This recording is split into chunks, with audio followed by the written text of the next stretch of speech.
Codais heddiw fore I ddyfod at y tai, I mofyn am y geiniog a chymryd pres o lai. Gobeithio cyn mynd adre o bres caflawer iawn, nes bydd fy nghod o arian a barach haws yn llawn. Clenig yn gyfan ar fore di calan, unwaith, dwywaith, tair.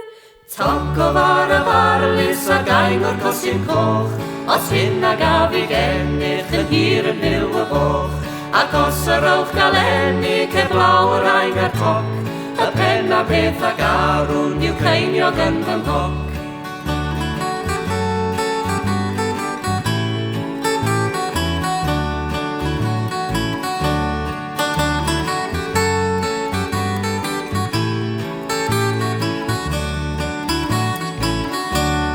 Codlais heddiw fore I ddyfod at y tai, I mofyn am y geiniog a chymryd pres o lai.